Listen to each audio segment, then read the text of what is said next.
Checking my watch just to make sure that I should say good afternoon and not good morning.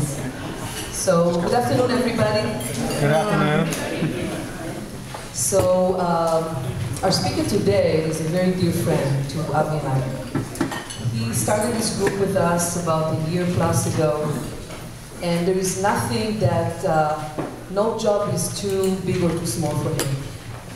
If you want, somebody that you can lean on, somebody that you can, if you have a bad day, you can share it with. If you have a good day, you can share it with. Somebody that is smart enough to give you good advice and is gracious enough to give you a hug. Definitely this guy. You probably are very curious to hear who this guy is, right? So, our speaker today, no, not Howie. Although many of the characteristics apply to Howie as well. So the speaker today is no other than Ken Klingler. And Ken is going to talk about referrals, how to give them, and how to treat them. So Ken asked me not to read all of the background that we put on the website for him, but he achieved the prestige rank of Eagle Scout, which is really important, I think, and has always tried to apply the core principles in life going forward. Ken is a family man, he has 4 kids, and that says a lot about him as well. So let me please help me welcome Ken Klingler, and let's hear more about referrals.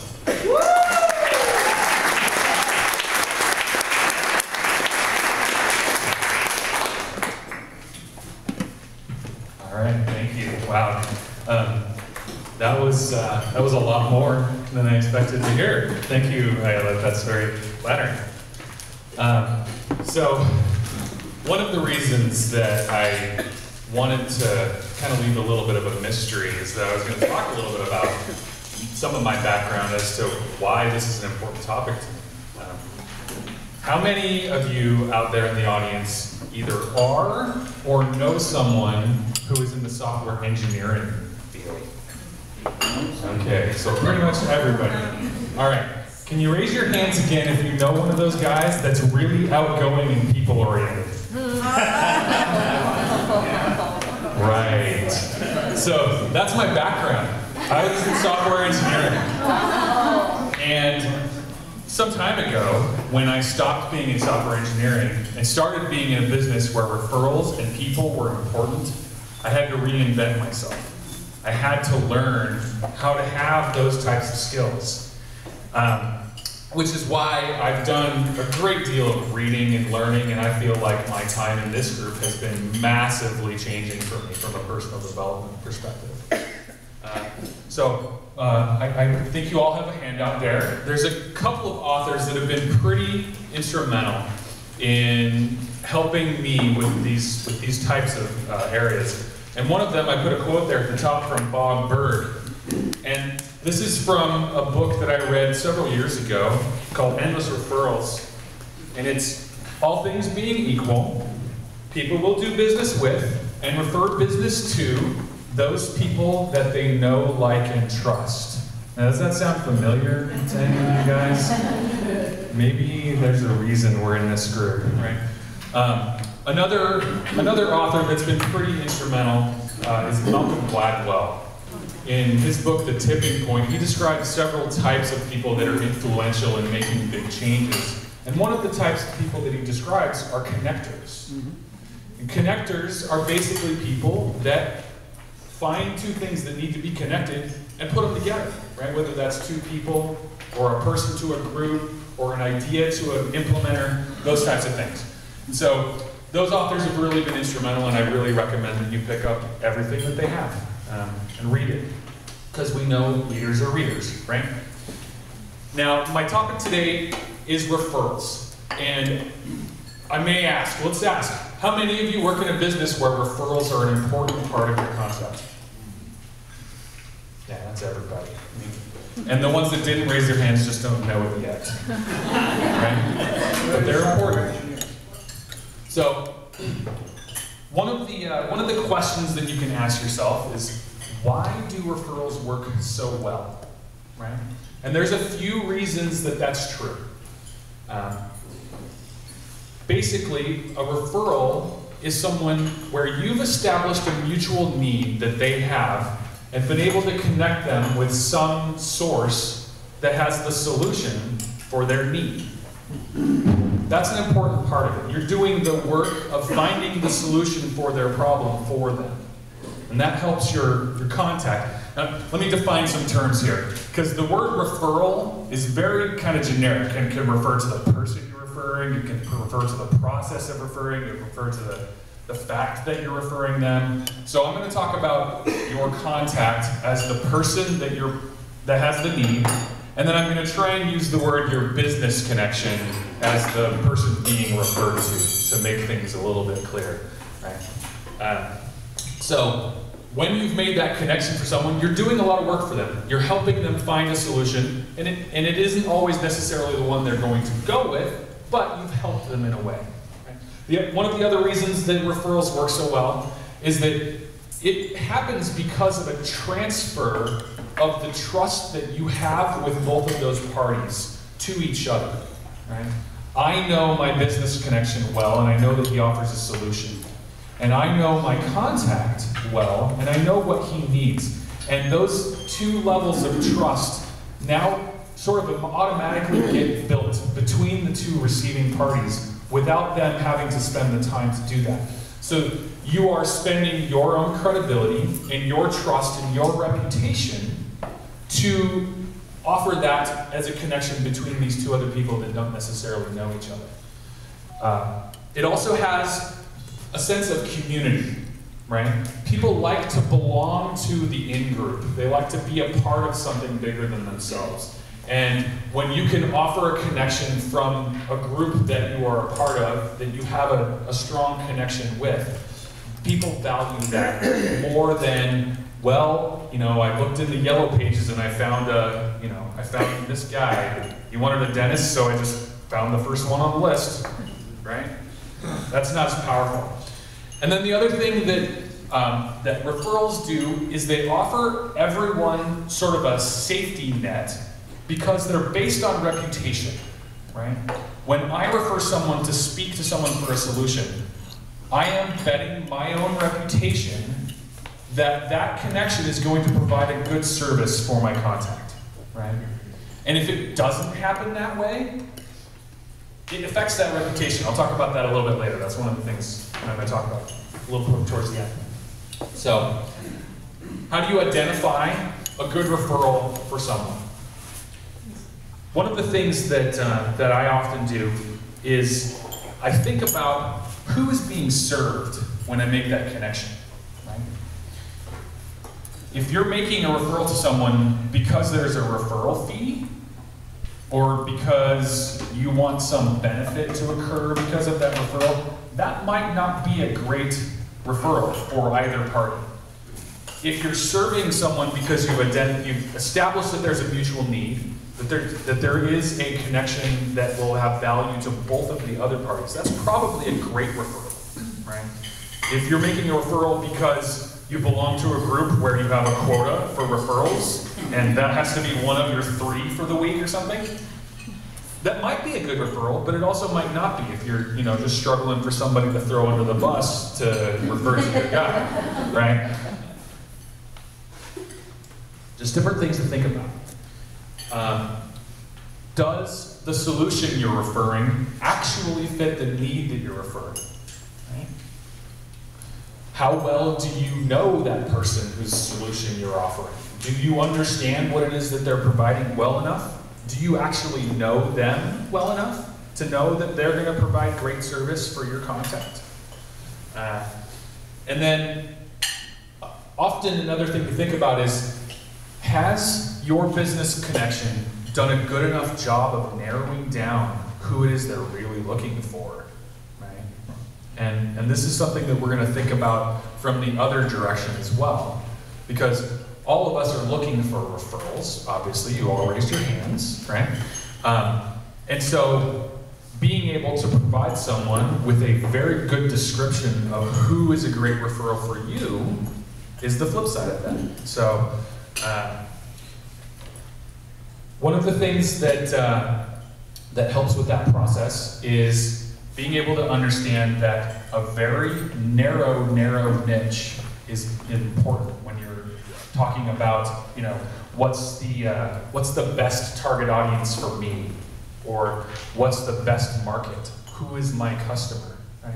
If someone asks you that question in a one-on-one, first of all, that's a great person to have a one-on-one with because they're thinking about you. Right? Who is the best referral for you?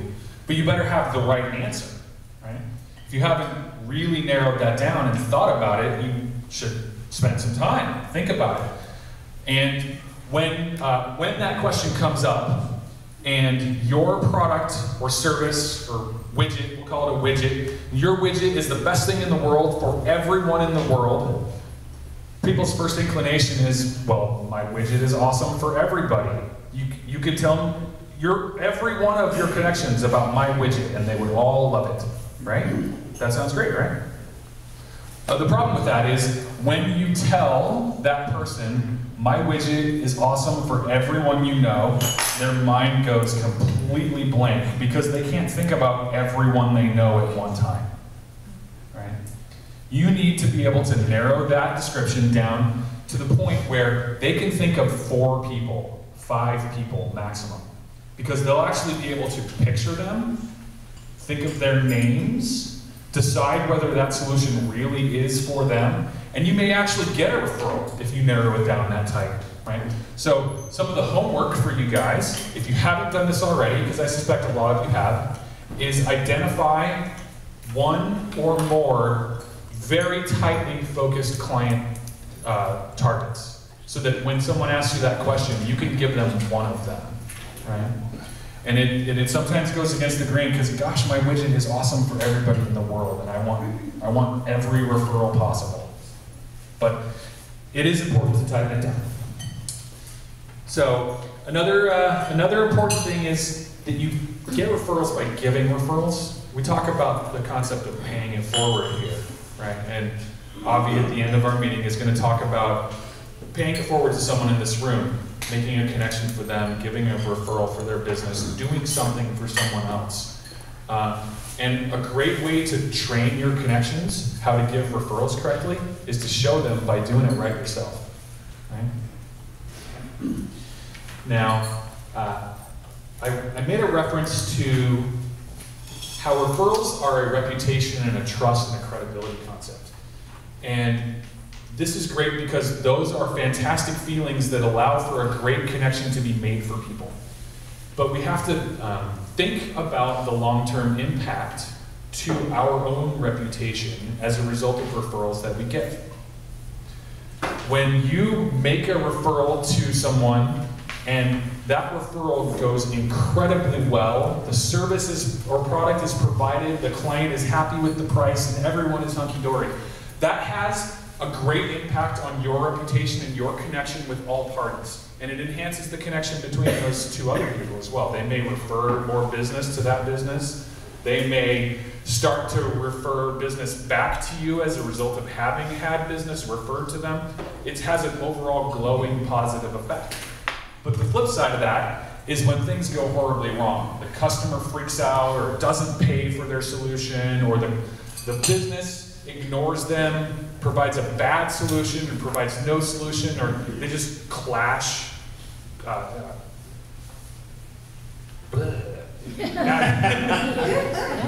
Personality clash, that's the word I was looking for. They just clash, it's personality. That can have a rippling effect on your connection with both the person you referred the business to and or the person you referred to that business. I've heard stories of people that had a bad referral result in that person never trusting them again, right? You told me that thing would be good and it really wasn't good, and now I'm not going to listen to anything else that you say, right? It affects their feelings of your knowledge, of your advice, of your just general being a personness, right? It may not be your fault, maybe that guy that you referred the business to normally is an awesome guy and he just had a really bad day. But it can have a bad impact on you. So this is something to pay attention to. And that's why in the beginning I talked about you really need to understand the person you're giving these referrals to. You have to know that they're going to do a great job. You have to know them well enough to trust that they will handle your connections well, right? Okay. There's a lot of different methods for communicating a referral. And I put a little list there. Some of these, well, this is obviously not a complete list of all the different ways you could give someone a referral or receive a referral. And there's a little exercise that we'll do in a second. But many of them have varying levels of several key components, right? So a method of communicating a referral is just making a connection between someone who has a need and someone who has the solution for it, right? So one of the important things is obviously setting that expectation. So I'm going to assume that that's happened no matter what, right? Because if you're just doing blind referrals, well, maybe you should talk to this guy because I don't really know what he does, but maybe he does something you need. That's not a good referral, right? But there are some components after that that are really important. So one of them is a strong transfer of that trust. So we talked about it's a transfer of your credibility and trust to the other parties. So some methods transfer that trust much better than other methods. And if you take a look down at that list, I've ranked them from worst to best as far as how they accomplish some of these concepts, right? So the more personal and the more direct your communication is about this referral, the more likely that trust is to transfer. If you distance yourself from your business connection, or if you distance yourself from your contact, that has a slightly less strong effect on that connection. The other thing is it's important to invite your contact to be a part of the community of you and your business associations, you and the people that you're referring to. So that's another aspect. When you're communicating it, make sure to give an indication of how well you know this person or why you trust that they will provide them a good service. And then the last part of it that I think has a really big impact on how effective that referral will be in generating business is setting correct expectations around what's going to happen. So, and that's basically using specific wordings and timelines and making sure that your contact understands what they should expect from the person they're being referred to. So, a mental exercise. Compare how you feel hearing these two different statements. Pretend you're being referred to some service you need, right? So, here's the first one. I'm going to give your information to somebody that might be able to help you. So let that soak in a little bit. It's pretty vague. It sets no expectations. It doesn't talk at all about a sense of community or strength of relationship, right? And then here's the next one. My close friend John has that exact solution. I'm going to call him this afternoon and have him give you a call today. Right? Get a sense of how significantly different that feels. You get a sense of what's happening. He will call me. I know John is his close friend, and he's going to talk to him today, right? We're setting very specific timelines and very, very strong expectations and that sense of community as well. Right? So, question? Can I just make a comment on that? You have something on your list. You mentioned the three-way. Like, if you do that, what's even stronger than that edifies the person that you're introducing them to. Is if you're sitting there with them and then you call up the third person now on the phone, right, and introduce them in the moment and say, this is John, the guy that I wanted to introduce you to. He's awesome. He does a really good job at this. You put the other person on the phone, and that edifies the person you're with when you make that phone call. It's a lot stronger, and you can maybe even set up to him right then and there. Right. And he didn't raise his hand for that